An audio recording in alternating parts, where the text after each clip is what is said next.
Madame, Monsieur, bonsoir. Bienvenue sur Gabon News. D'abord, les titres du journal. Dans l'actualité ce soir, l'ouverture d'un atelier sur les modalités de mise en œuvre d'un point d'échange Internet par le ministère gabonais de l'économie numérique avec des experts en la matière de plusieurs pays et en présence des membres de la Commission de l'Union africaine.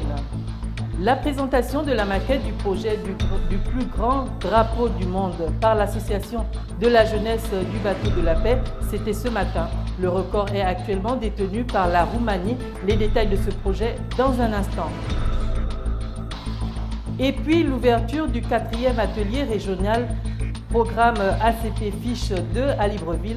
En toile de fond de ces échanges, l'expertise du programme de chacun des 8 pays représentés afin d'atteindre les objectifs escomptés en vue d'un meilleur rendement de ce programme.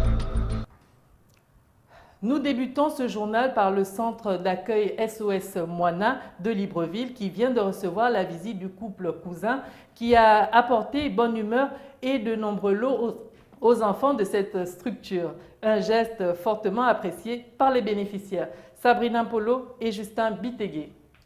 L'international gabonais Daniel Cousin et son épouse, une fois de plus au secours de l'orphelinat SOS Moana. Cette structure qui accueille les enfants défavorisés a reçu une cure de jouvence, un geste du cœur qui réjouit les bénéficiaires. Ce qui est très important est venir voir ces enfants, être avec eux ensemble.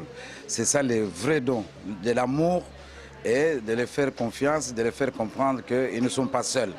Daniel Cousin, ce n'est pas la première fois qu'il vient ici. Il a l'habitude de venir pour visiter ses enfants, passer avec eux quelques temps et après il retourne. Aujourd'hui, il a demandé qu'il voulait quand même réfectionner, amener la peinture, travailler même avec les enfants eux-mêmes. Principaux bénéficiaires, les enfants qui ont accueilli avec un grand enthousiasme ce don composé entre autres de fournitures scolaires ont encouragé leurs bienfaiteurs à davantage œuvrer en faveur des personnes en détresse et pour le développement du football national. Pour nous, c'est une joie de remettre la peinture dans la maison. On lui remercie beaucoup pour cela.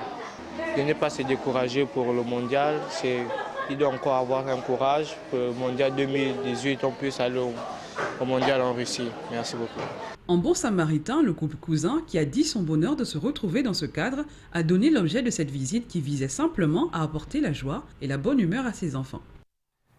Ouverture ce matin, comme je vous le disais en titre, à Libreville, d'un atelier de soutien initié par le ministère gabonais de l'économie numérique, de la communication et de la poste en collaboration avec l'Union africaine. Une cérémonie d'ouverture qui a vu la présence de nombreuses personnalités, parmi lesquelles la représentante résidente de la Banque mondiale, Martial Tsonga et Justin Bitegué pour le point. Les affiches indiquant les pourcentages de réussite que la plupart des établissements scolaires de la capitale ont obtenus aux différents examens nationaux ont pour seul but de présenter une image attrayante du niveau et de la qualité des enseignements qui y sont dispensés. Une méthode publicitaire, parfois trompeuse, de nature à susciter des inquiétudes chez les parents d'élèves. Il faut croire, vu les résultats de chaque fin d'année, on peut croire que ce sont des établissements fiables. Mais compte tenu des circonstances du moment, les parents sont un peu soucieux et nous-mêmes en tant qu'enseignants nous sommes soucieux de voir un peu la prolification des établissements qui font des publicités mensongères.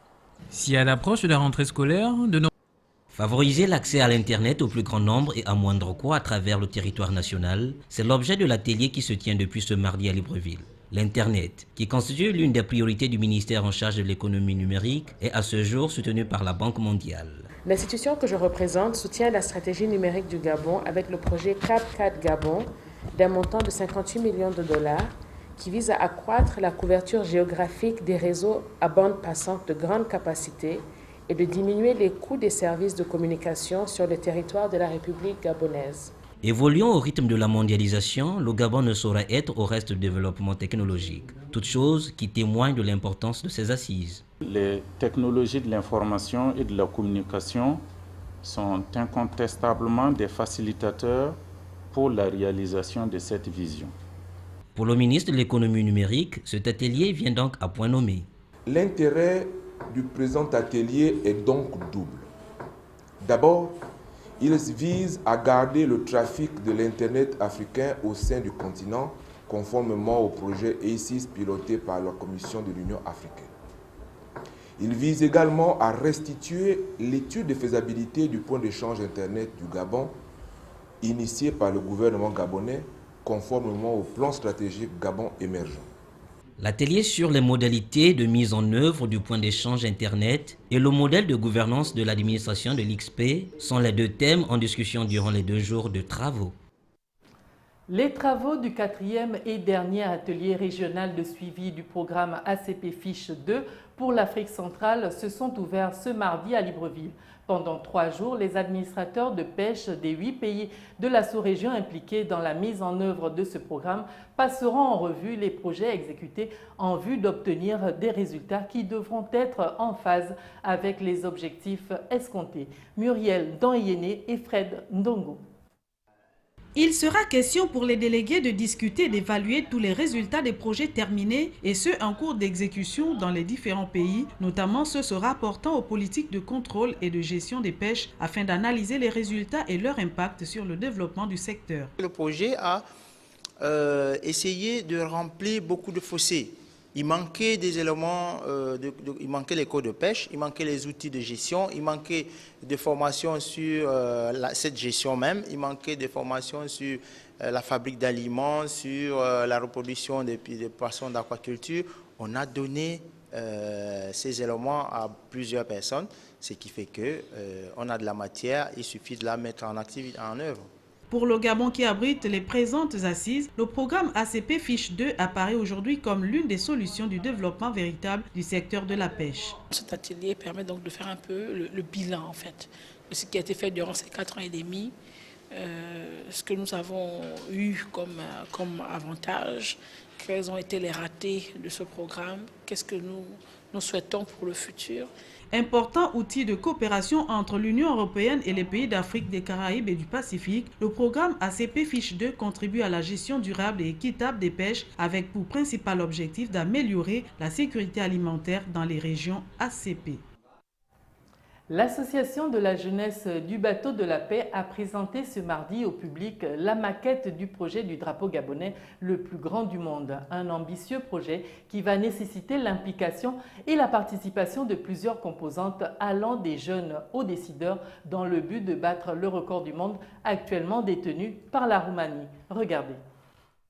Réaliser le plus grand drapeau du monde et battre le record actuellement détenu par la Roumanie, voilà le challenge qui attend désormais l'association de la jeunesse du bateau de la paix qui reste mobilisée pour l'aboutissement de ce grand défi. Le but de ce projet, normalement, c'est faire entendre les échos de Gabon dans le monde entier et battre un record mondial et inscrire le Gabon pour une première fois dans le livre des records, Guinness World Record normalement.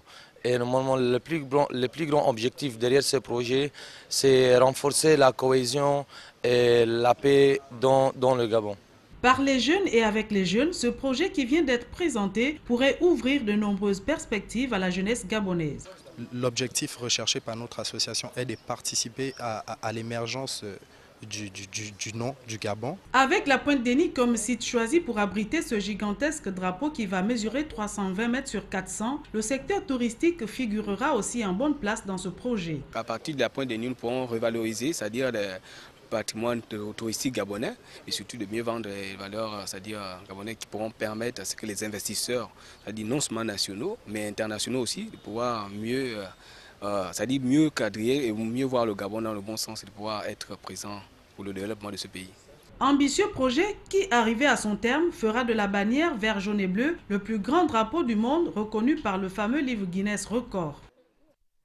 Bientôt la rentrée des classes, mais que pensent les parents d'élèves des pourcentages de réussite aux différents examens affichés par certains établissements scolaires de Libreville? C'est la question qui a poussé notre équipe de reportage à s'intéresser à cette méthode publicitaire très prisée par de nombreuses écoles de la capitale gabonaise. Philippe Oyaga et Justin Bitegué.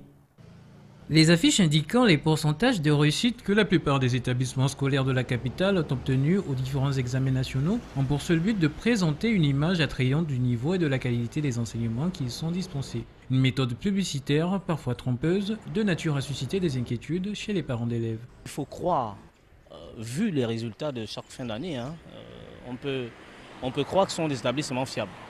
Mais compte tenu des circonstances du moment, les parents sont un peu soucieux et nous-mêmes en tant qu'enseignants, nous sommes soucieux de voir un peu la prolification des établissements qui font des publicités mensongères.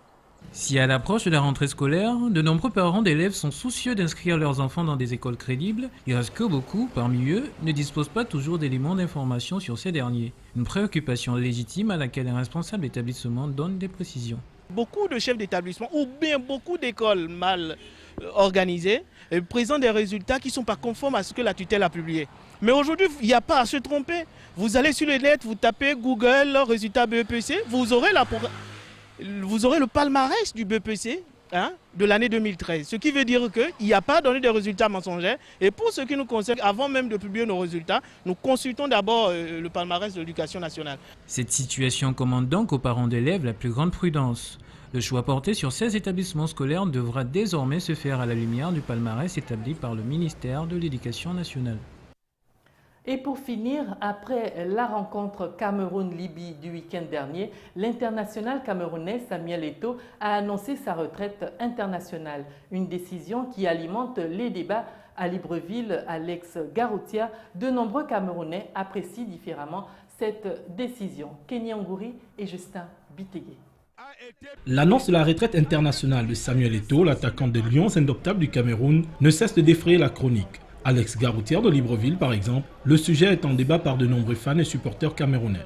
Pourquoi tu es contre ailleurs? Pourquoi tu es contre? Il ne fait rien pour le Cameroun. Cite-moi donc un ancien joueur des Lions qui a investi au Cameroun ou ailleurs. Il ne fait rien pour le Cameroun. Oui. Vous voyez, à l'époque de Mila. Quel est le joueur qui fait rien pour le Cameroun? Laissez-moi parler. Pourquoi tu ne dis rien? Tu ne dis rien. Mais lève-toi, tu parles. Si pour certains, cette retraite constitue un bon débarras, pour d'autres, Eto'o reste un messie. À l'époque de Roger Mila, il était leader. Il était leader, non? Il a entraîné la locomotive camerounaise. Il était leader, il a entraîné les joueurs. Oui, qui allait où? Le Cameroun a un succès. Quand il est parti, Mboma est arrivé. Mboma fait pareil. Mboma est parti maintenant. Et toi, là, qu'est-ce que tu fais? Ce petit qui vient de parler là ne sait pas ce qu'il dit. Et toi, nous aidons la joie en Afrique, en Europe et dans le monde entier. C'est choquant vraiment. Il doit encore revenir sur sa décision. Ne pas abandonner les Lions comme ça parce qu'on compte beaucoup sur lui. Samuel Eto'o est une idole. Alors Samuel Eto'o, c'est un messie pour le Cameroun. Nous allons parler d'une déception parce que sur le plan purement sportif et sur sa performance, il n'a pas encore suffisamment baissé de niveau. Il est encore utile pour cette équipe. Il peut encore donner un apport sur le terrain. Selon le site internet du quotidien de l'équipe, Samuel Eto'o a annoncé sa retraite internationale à l'issue du match des poules des éliminatoires du Mondial 2014 qui opposait le week-end dernier le Cameroun à la Libye. Rencontre qui s'est soldée par une victoire d'1-0 en faveur du Cameroun. Voilà, c'était là l'essentiel de l'actualité de ce jour. Merci à vous de l'avoir suivi. L'information continue tout de même sur www.gabonnews.com. Au revoir et à demain.